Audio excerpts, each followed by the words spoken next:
Hey guys, welcome back to my channel, Just a Girl in a Construction World, and today we are talking all things finances. I'm going to be breaking down the whole financial aspect of this build, where I'm going to turn raw land into a $1.4 million house while also making about $300,000 to $400,000 on this build alone. So if you're interested, please stick around and let's get into it. So the reason I wanted to make this video was because I wanted to break down the real numbers to building my dream home. To me, this isn't just about creating a house, but it's also about creating equity, freedom, and long-term wealth.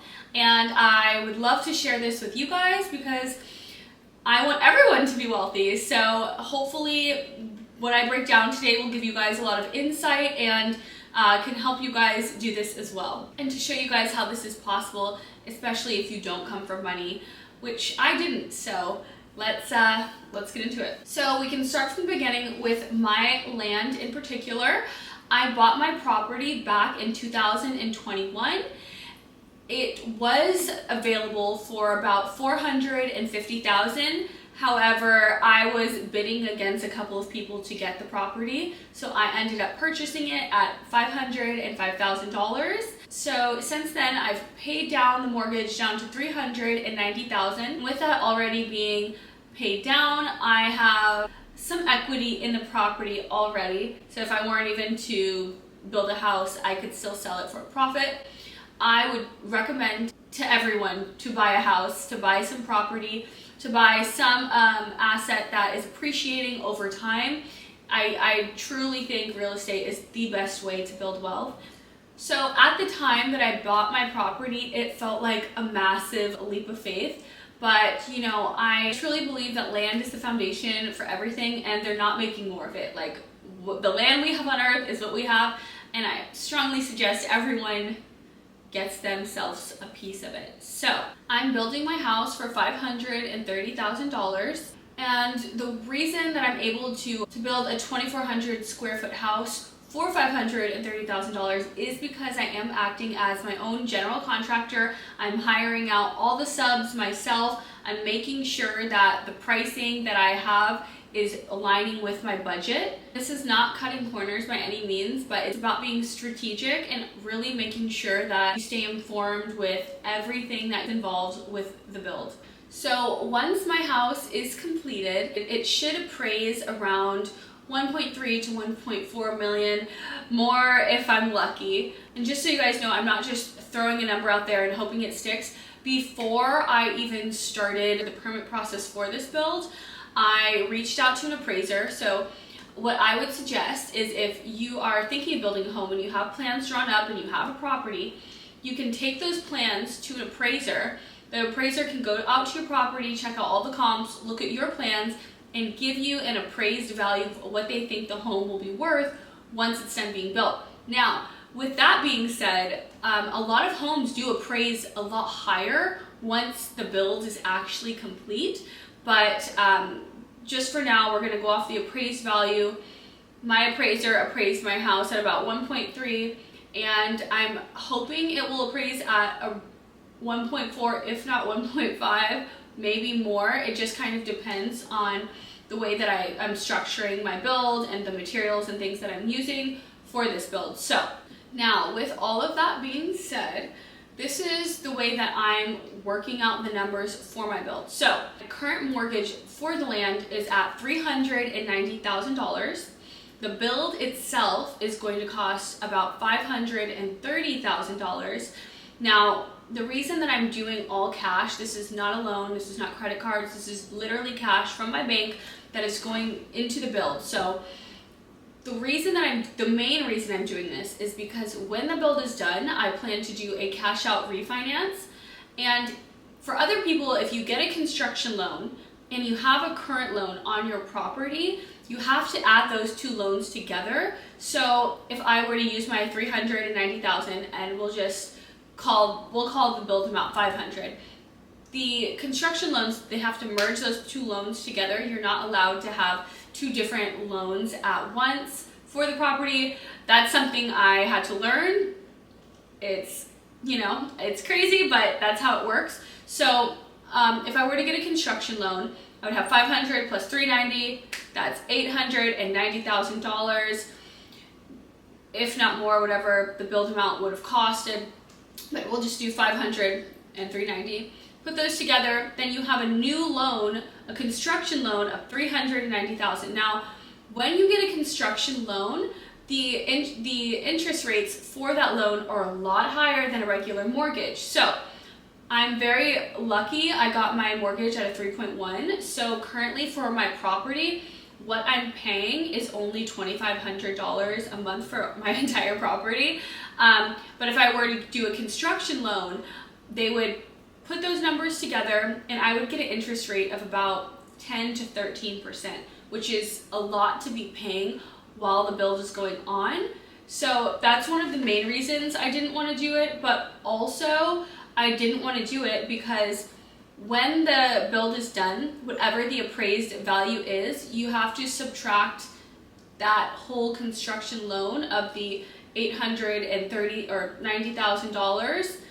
Was it? Yeah, $890,000 from your appraised value, and you only get that little gap in between. You're not getting the money back that you put into it. So let me rewind because this is all a lot that I'm saying. The way that my build is working is I have my loan of $390,000. I'm putting $530,000 cash into this build. When the build is done, we'll say it appraises at 1.4. From that 1.4, you subtract $390,000 because that's the current loan that I have on the property. So 1.4 minus $390,000. Okay, so if we're breaking this down, I got my phone out. You do 1.4 minus $390,000. That gives me a total of $1,010,000. Now, I don't get to take that whole $1,010,000, but what I can take is up to 80%. So what I'm going to do is do the math. 80% of that is $808,000, which when you refinance, so when you do a cash out refinance, you can get up to 80% of the value. So of that million that I have, I can get 80%, which is $808,000 cash that's non-taxed that I can take out of my build. So I get my complete $530,000 plus about almost $300,000. So I made about $300 on this build. Now, I actually think my build will appraise at least 1.5, maybe 1.6, only because the comps in the area are supporting this. So if it does, I'll be able to pull out maybe 900,000, which I'm not making 900, I'm getting my 530 out that I put into it, and then I'm also making about the gap between the 530 to the 900. If I were to sell the property, then I would be able to subtract that loan and take that whole $1 million and run with it. But I plan to keep this property, so I'm not going to do that. Also, it doesn't really seem worth it to me to make $200,000 extra but not have an appreciating asset, which is my property. So I hope this made sense to you guys. If you have any questions, just please comment below. But just to clarify, land currently is at land is currently at $390,000. I'm putting $530,000 into it to have a property and a house that's appreciating, and that will be worth about $1.4 million. So at the end of this build, I take all the cash back that I put into it. It's like it never left. Plus, I'm going to be making about $300,000 to $400,000. Now, the reason I wanted to go over this was a lot of people actually don't know this is an option, that you can do a cash out refinance after a build. And I think it's the best option because not only do you get to keep your property, but you also make money that's tax-free, and you can put that money into another build, which is what I plan to do. Now, if you're watching this and everything I'm saying is kind of like foreign language to you, don't stress out. You can do it. I didn't know anything. Like I'm telling you guys, I didn't know a single thing about building a house. I didn't know about refinancing. I didn't know about the equity that can be built in making a house. I didn't know about any of this. So take a breath. It's not as scary as it sounds. And if you watch my last video, I kind of go through the complete breakdown on how you can build a house. So if you haven't, I would say check that out just so you can kind of understand a little bit more what I'm talking about today. And again, with this whole build, I want to be completely transparent about everything that's happening with it, if I go under budget, if I go over budget. And so with that being said, I wanted to go through and break down where I'm currently at with my build and with each cost and what I have left to spend. So let's get into that. All right guys, so on my phone I have my current budget sheet of where I'm at. So I know I've been telling you guys I'm doing this build for $530. That is my top dollar cost that I'm not willing to negotiate with that. I'm not willing to go over that price. With that being said, I've mentioned in past videos, I'm working with Ruben and Arthur, and they own the Build Up community.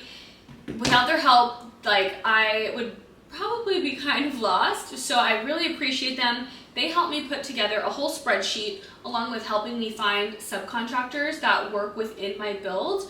So when we broke down all of the costs, the total build cost came out to $461,000. Now I've been saying 530 just because that was my original number. I'm hoping to get it to this number. So for now we'll go with this, but 530 just maybe in case something happens, if I need, I don't know, change orders or anything, that's the number. But for this budget, we're gonna do 461,000. So my current budget that I've hit so far, so money that I've calculated that's to be spent, is $219,094. Now, what I've spent money on so far is excavation, which is $28,000, foundation, which is $20,000. I have someone who's framing the house. This is just labor. This is not materials. They are framing the house for $14,424. I have a lumber package that was quoted at $25,000. I have trusses, which are quoted at $7,200. I have a septic system. So my septic system was quoted at $26,000. This is for a 3-bed, 2-bath, but I'm wanting to upgrade my system to a 4-bed. So I'm guessing it will be a little bit more. So this number is just my prediction, but for the 4-bed septic, the number came out to $36,000. For HVAC, that came out to $17,300. For the electrical for my whole house is $24,641. For all of the windows in my house, the window package is $21,901. Now this is a really pricey window package, but my house is a custom house, so I have 8-foot windows, which is driving up the cost. So other houses, it's probably maybe $14,000 for a typical window package, but that is the cost for mine. I have siding, which is like the exterior of your house. I have that quoted at $23,000, and that is all of the trades that I have locked in so far. That total comes out to $219,094. So my remaining budget to hit $461,542 is $211,448. Now the trades that I still need are a surveyor. Now this is someone I'm hoping to get out to the property this week. I have an excavation video coming up for you guys, but a surveyor stakes out where the house will go. They stake out for foundation, all that stuff. I explained it in the last video, but a surveyor, a roofer, a plumber, drywall, interior, millwork, exterior trim, cabinets, countertops, flooring, hardware, vinyl / tile, plumbing, fixtures / plumber, exterior light fixtures, interior light fixtures, gutters / downspout, mirrors / shower doors, appliances, landscaping, construction, final cleanup. And I did put possible overhead supervision, but I doubt that's a cost because I'm supervising. So with all of those trades that I still need, that gives me a remaining budget of $211,448 to break down, and I have to make all of those trades work within that budget. I did get some quotes for my roofing. I'm doing a metal roof, and I'm hoping to land about $25,000 for the roofing. Same with plumbing. I have some bids coming in. So hopefully they can all just fit within, but that is where I'm currently at with my budget and where everything's kind of landing for this build so far. Now I know there might be some pop-up costs and things like that along the way. I did leave, that's why I'm saying $530,000 just in case it goes over the $461, but I'm hoping to keep it within that $400,000 range just because it will give me more equity once the house is appraised. Also, with my septic, I upgraded it to a 4-bed, so that will give me a little bit more leverage when I do the appraisal. My house will appraise a lot more than a 3-bed house, so that's a huge advantage, and it only costs a couple $1,000 difference to make about $100,000 difference. So I think that's really important. It's little details that really can elevate an appraisal. So if you're building a house, these are things I would say look into. So with all of that being said, I hope that it made sense to you guys, but literally feel free to message me on Instagram or just comment down below if you guys have any questions about numbers or how I'm able to get the pricing that I am for this build. And also, if you haven't, I would say check out the Build Up community with Arthur and Ruben. I'm gonna link their YouTube and Instagrams down below again. They've helped me tremendously with this build. Like I really can say that they really care to help people succeed, and they want to help other people build wealth. So yeah, definitely check them out. They're a big reason that I'm able to do this build within this budget. And yeah, I'm just super excited. So if you guys have any questions, let me know, and I'll see you guys in the next video. Bye.